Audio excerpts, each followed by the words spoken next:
Olá pessoal, aqui é o professor Demils Pereira Ribeiro. Vamos continuar trabalhando aqui nossa aula de Direitos Humanos e Relações Étnico-Raciais. Meu contato aqui no Instagram, se vocês precisarem mandar alguma mensagem, o nosso canal de aula aqui, o Gramaticalizando, que eu pedi para vocês continuarem inscritos aí, para que eu possa continuar postando conteúdo. Bom pessoal, a nossa aula de Direitos Humanos e Relações Étnico-Raciais, segundo o nosso cronograma, nós estamos na aula 12. Nessa aula, as palavras-chave são direitos, cidadania, movimentos sociais, elementos essenciais. Vamos para a explicação da nossa aula. Primeiro, como introdução, queria dizer então que a nossa primeira palavra-chave é cidadania.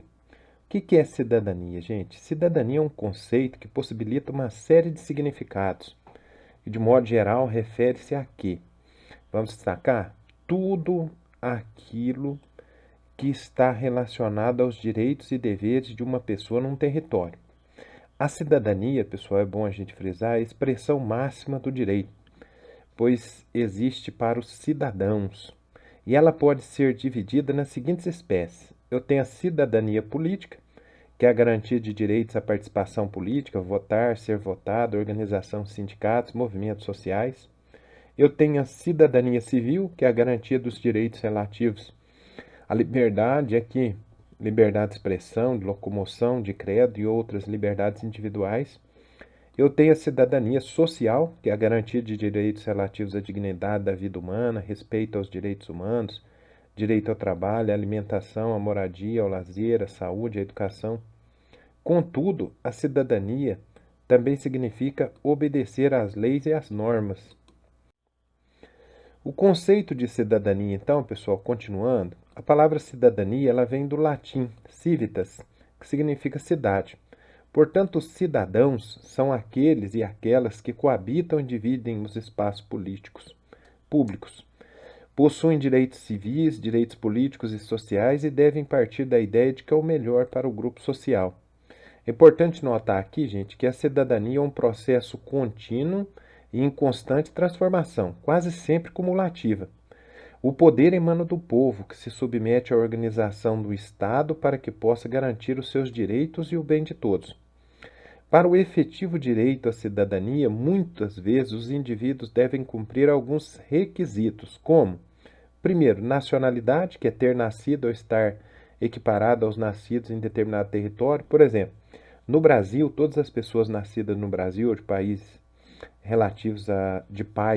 brasileiros, são considerados cidadãos. O mesmo acontece com os estrangeiros que pedem e recebem a naturalização. Quanto à idade, que é outro requisito da cidadania, alguns direitos e deveres eles estão de acordo com a idade do cidadão. E aí poderíamos citar aqui como exemplo a obrigatoriedade da educação dos 4 aos 17 anos, o direito ao voto nas eleições aos 16 anos e a maioridade civil aos 18.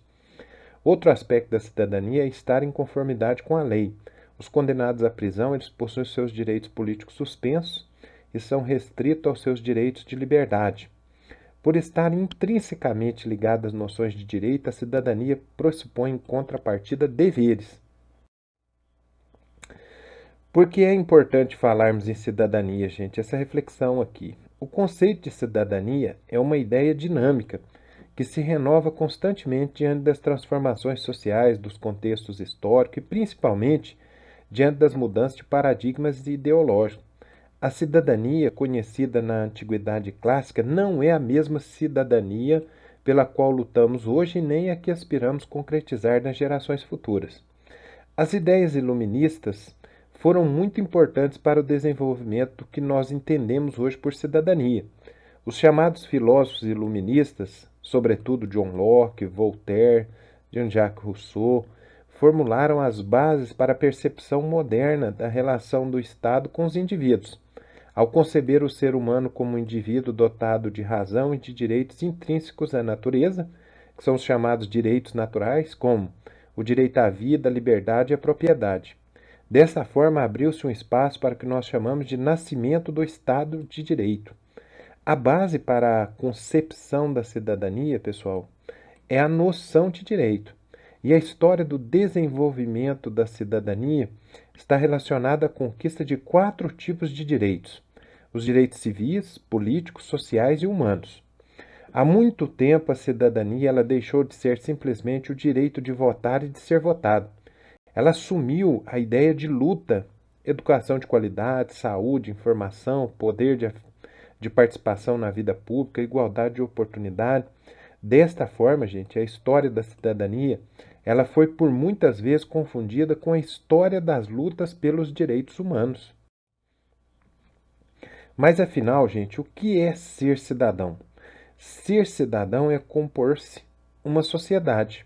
O homem é um ser essencialmente social, que encontra-se inserido num conjunto de redes sociais mais amplas, famílias, amigos, vizinhos, no qual adquire sua identidade enquanto ser humano e os meios fundamentais para a sua sobrevivência. Além disso, ser cidadão é ter consciência de que é um sujeito de direitos.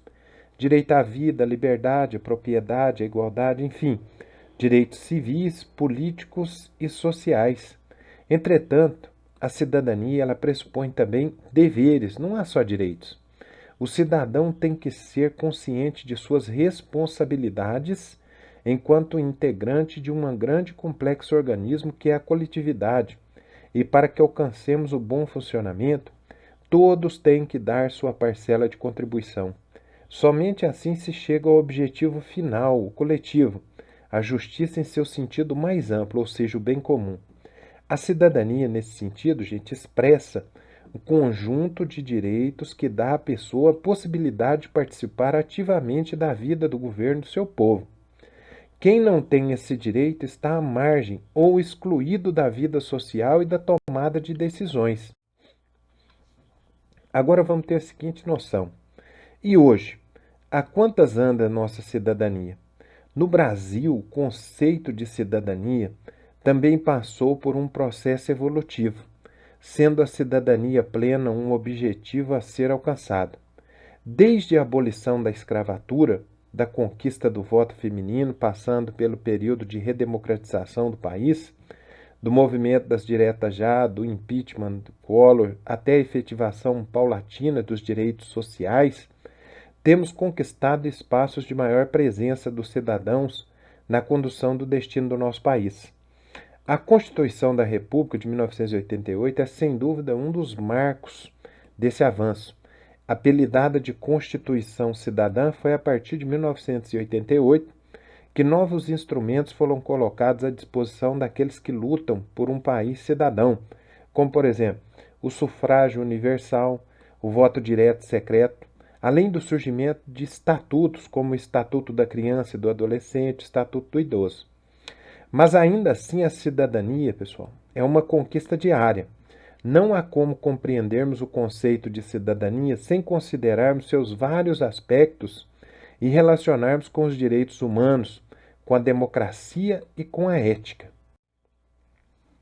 A cidadania, então, gente, ela implica vivermos em sociedade, na construção de relações, na mudança de mentalidade, na consciência e reivindicação dos direitos, mas também no cumprimento de deveres. Isso não se aprende com teorias, mas na luta diária, nos exemplos e principalmente com a educação de qualidade, grande propulsora para que o indivíduo possa desenvolver suas potencialidades e conscientizar-se de seu papel social que pode e deve fazer a diferença na construção de uma sociedade mais justa, livre e solidária. Vamos falar um pouquinho agora dos movimentos sociais, gente. O que são movimentos sociais? Os movimentos sociais, eles são formados por grupos de indivíduos que defendem, demandam ou lutam por uma causa social e política. É uma forma da população se organizar, expressar os seus desejos, exigir os seus direitos.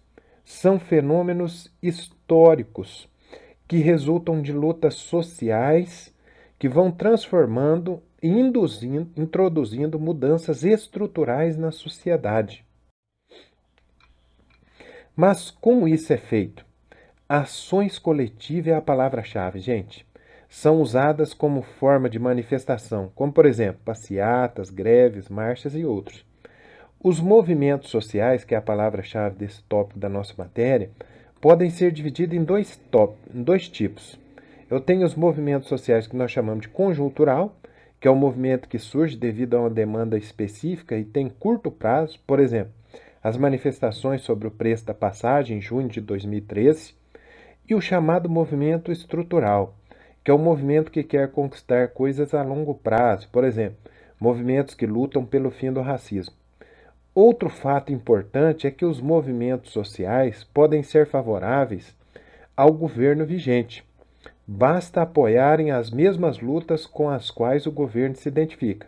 E atenção, movimento social é diferente de manifestação espontânea. As manifestações espontâneas, elas acontecem, por exemplo, em estádios de futebol, quando um grupo grande de pessoas está reunido por um objetivo comum, mas não se conhecem e não defendem os mesmos ideais. E como surgiram no Brasil esses movimentos sociais, pessoal? No Brasil, os movimentos sociais eles ganharam força na década de 70, por serem fortes opositores ao regime militar. O movimento estudantil pode ser destacado, pois nessa época grandes manifestações foram organizadas pelos estudantes com a passeata dos 100 mil, assim como no período das diretas já e no impeachment do Collor, nas décadas de 80 e 90. Além disso, há outros movimentos sociais muito importantes, como por exemplo o MST, que é o Movimento dos Trabalhadores Rurais Sem Terra, e o MTST, que é o Movimento dos Trabalhadores Sem Teto, que lutam pelo direito à terra e moradia. Também surgiram na década de 70 e na de 90. Ambos são considerados grandes movimentos sociais brasileiros. Outro movimento que ficou conhecido em junho de 2013 foi o Movimento Passe Livre, grupo responsável pelos protestos contra o aumento das tarifas dos transportes públicos. Estes manifestantes eles foram conhecidos como Jornadas de Junho e iniciaram uma nova onda de movimentos sociais, levantando pautas como os movimentos sociais contemporâneos e movimento social em rede. Movimentos sociais contemporâneos, gente. Os chamados novos movimentos sociais ou movimentos sociais contemporâneos surgiram através de uma série de lutas por reconhecimento de direitos civis. Por isso, eles tratam mais de assuntos voltados a questões éticas e de valores humanos, muito discutidos na sociedade e nas grandes mídias. Agora vamos ver alguns exemplos de movimentos sociais muito importantes. O primeiro é o movimento negro. Apesar de já ser um movimento presente desde a época da escravidão, os negros ainda precisam lutar contra a discriminação étnica e racial.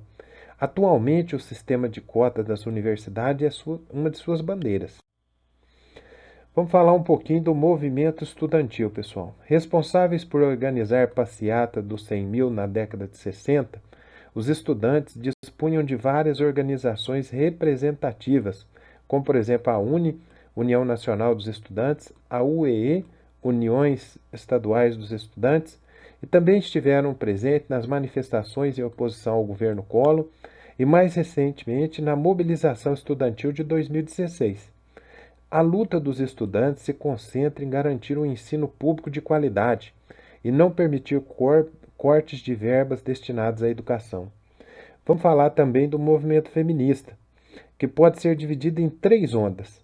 A primeira onda do movimento feminista, que podemos localizar temporalmente no final do século XIX até meados do século XX, foi caracterizada pela reivindicação por parte das mulheres dos diversos direitos que já estavam sendo debatidos e conquistados por homens de seu tempo. A segunda onda, pessoal, tem o seu início em meados dos anos 50 e se estende até meados dos anos 90 do século XX. Foi nessa época que foram iniciados uma série de estudos focados na condição da mulher, onde começou-se a construir uma teoria básica, sobre a opressão feminina. Geralmente, o início da terceira onda é associado ao surgimento dos movimentos punk femininos, cuja ideologia girava em torno da negação ao corporativismo e da defesa da defesa do faça você mesmo. Ou seja, o movimento feminista luta pelos direitos das mulheres e pela igualdade de gênero. Também podemos falar aqui do movimento LGBTQIA+.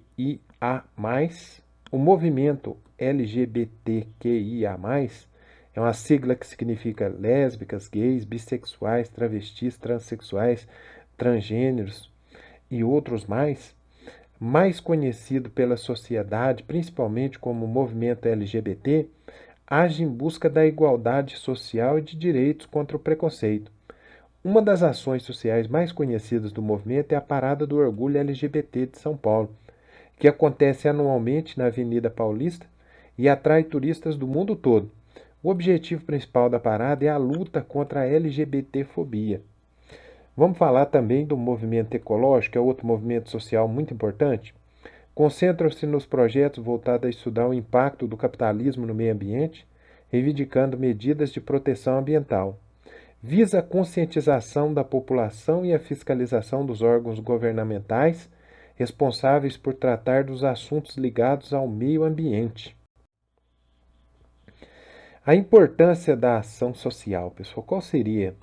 Ao colocarmos em evidência que as interações entre os indivíduos, ou seja, de que forma ocorre a convivência entre as pessoas dentro da sociedade, podemos destacar a importância da ação social para a expressão do poder. A definição de ação social foi desenvolvida pelo sociólogo alemão Max Weber em sua obra Economia e Sociedade, aqui editada na editora Universidade de Brasília, imprensa oficial. Para o autor, toda ação individual ou coletiva expressa uma intenção do agente que a pratica direcionada para outro. Dessa maneira, Max Weber delineou formas fundamentais de ações humanas, compreendidas em dois eixos distintos: ações sociais racionais e ações sociais irracionais. As ações sociais racionais, gente, em primeiro lugar, as ações sociais racionais são aquelas que envolvem intenções ou convicções do agente e, por isso, podem ser classificadas como ações com relação a fins ou ações com relação a valores. As ações com relação a fins são motivadas por objetivos claros e por estratégias bem estabelecidas para o cumprimento de tais objetivos. É o caso da prestação de serviços públicos pelo Estado, com um atendimento gratuito em hospitais pelo Sistema Único de Saúde, o SUS, pois representa a tentativa do poder público de promover o bem-estar da população e, portanto, exige uma complexa capacidade de organização e vontade política para a sua plena execução. Já as ações com relação a valores são ações motivadas por convicções e valores e crenças, como é o caso da escolha de um partido político por um candidato.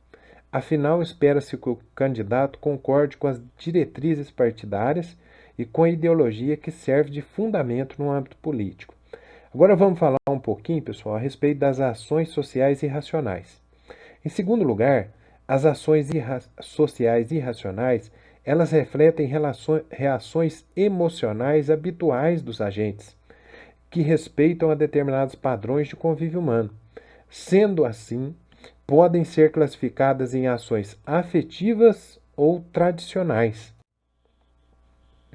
As ações afetivas, gente, são aquelas motivadas por emoções despertadas por agentes envolvidos, como é o caso das comemorações populares quando da aprovação de um projeto de lei ou da vitória de um candidato nas eleições.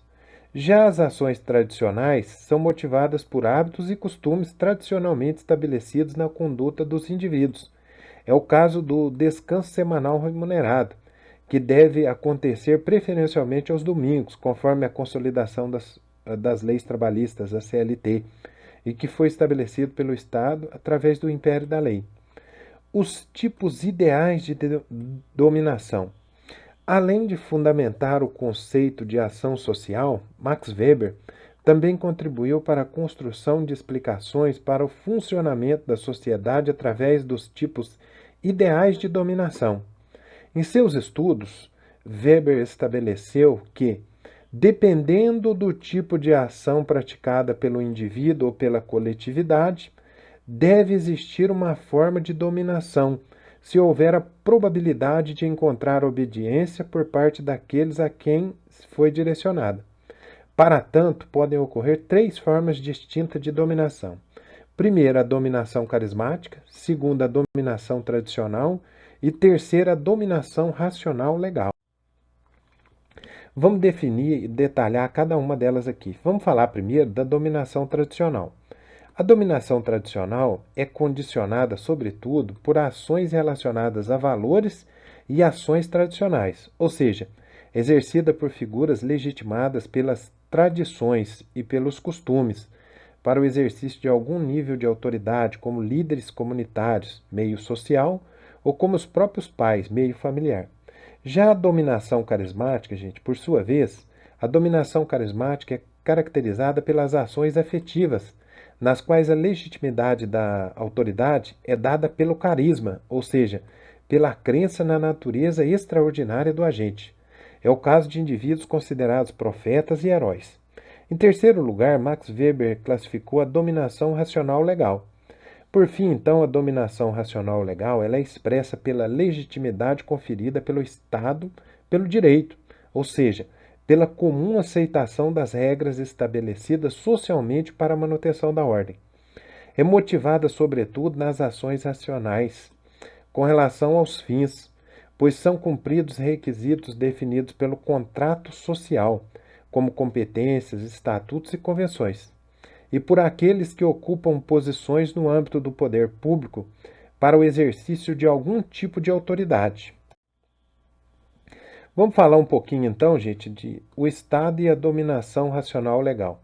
Conforme visto, o Estado, devido à sua autoridade condicionada pela dominação racional legal, detém a capacidade de determinar as normas coletivas da vida em sociedade. Logo, essa legitimidade conferida ao poder público é o que assegura com que os cidadãos tenham uma estrutura comum a qual devem recorrer sempre que necessário. Além disso, subentende-se que o poder público ele é mantido pela totalidade dos membros civis de um Estado, o que implica a necessidade de que, para sua plena manutenção, sejam aplicados princípios como o princípio da isonomia ou da igualdade, que perante a lei posiciona os cidadãos sobre as mesmas regras de convivência e também sobre as mesmas possibilidades de sanções. Essa conflitante relação entre direitos e deveres é exposta por algumas ideias desenvolvidas por Jean-Jacques Rousseau em sua obra Do Contrato Social. De acordo com o autor, as leis que regem a vida das pessoas em sociedade são leis convencionadas pelos próprios seres humanos com a finalidade máxima de preservar a ordem social. Trata-se de uma relação fundada na necessidade de que a justiça e a utilidade apresentem sempre uma mesma direção guiando as convenções humanas e as cláusulas do contrato social para a preservação e levando a humanidade à plena liberdade conquistada através da independência de cada indivíduo. Então vamos falar um pouquinho também a respeito do papel dos poderes públicos. Desde a histórica separação dos poderes públicos feita por Charles de Louis de Sacundá, o Barão de Montesquieu, em sua obra Do Espírito das Leis, o funcionamento do Estado adquiriu uma conotação ainda maior quanto às suas responsabilidades frente às demandas populares. Dessa maneira, pessoal, as políticas públicas se tornam uma ferramenta indispensável para os poderes legislativo, executivo e judiciário, visto que elas são o elo mais importante entre o governo e os cidadãos, de forma que tudo que se faça na esfera pública tem uma finalidade, o bem-estar da população, o que acontece sobretudo através das etapas do processo de políticas públicas. Qual seria então, gente, o ciclo das políticas públicas? Até que um projeto governamental tome força e se torne uma política pública implementada, requer-se um extenso processo de busca para preparar e amenizar os problemas sociais. Nesse ponto, o papel do Estado é o de promover um constante diálogo com a sociedade, a fim de que a sua direção seja o mais próximo possível dos anseios populares.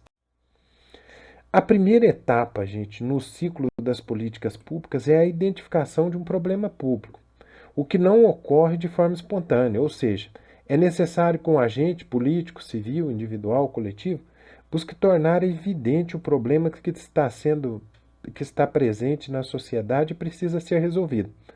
Em segundo lugar, nós temos que esse problema ele precisa ser incluído na agenda pública, o que depende da vontade política dos governantes em dar prioridade a algum problema em detrimento de outros, quando não é possível conciliá-los. Após essa etapa, o problema passa à formulação de possíveis soluções, ou seja, são elaborados projetos ou programas para a resolução. Concluídas essas etapas, a tomada de decisões governamentais se torna uma peça-chave no ciclo das políticas públicas. A partir da elaboração do projeto, o Poder Executivo decide se implementa ou não determinada política. Senão, o projeto trava e perde a sua força. Se sim, é planejado para que seja executado. A política pública é então implementada e passa a conferir uma resposta do Estado a um determinado problema público. A sociedade ou grupo social a que se destina passa a ser o responsável pela avaliação da política implementada, e o ciclo, então, de políticas públicas se reinicia. Vamos falar um pouquinho da soberania popular.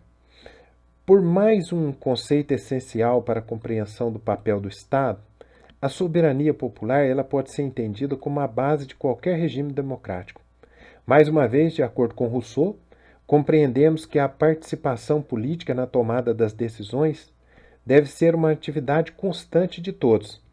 É o que expõe seu relato em que expressa que, nascido cidadão de um Estado livre e membro do soberano, por mais frágil que seja a influência de minha voz nos negócios públicos, basta-me o direito de votar para me impor o dever de me instruir no que diz respeito a isso.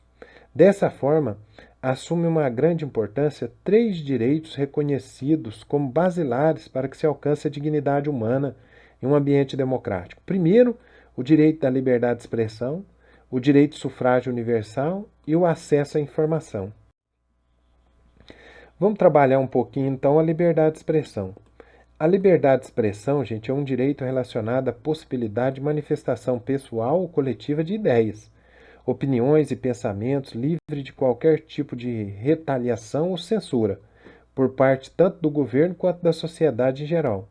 Por esse motivo, é um dos fundamentos da democracia, visto que é preliminar à soberania do povo ante a tomada de decisões e, para tanto, todos devem ter o direito de ser ouvidos pelo Estado, seja direto ou indiretamente.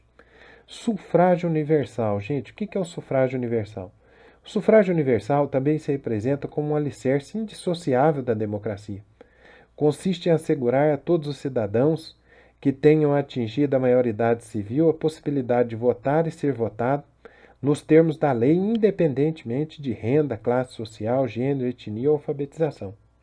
Considerando-se as eleições são a expressão mais recorrente de uma democracia representativa, assegurar o direito do voto através do sufrágio universal é indispensável para o funcionamento do Estado democrático de direito. Acesso à informação é outro aspecto relevantíssimo. Por último, então, o acesso à informação emerge como mais importante conquista política para o pleno exercício da cidadania e dos direitos populares do controle social da administração. Através dele, os cidadãos adquirem a possibilidade de acessar de forma gratuita e restrita, excetuando-se os casos previstos em lei, documentos públicos e informações de interesse pessoal coletivo, permitindo assim o envolvimento popular no desenvolvimento das atividades dos órgãos públicos. Pessoal, nossa referência para vocês lerem um pouco mais e ampliarem os conceitos de vocês.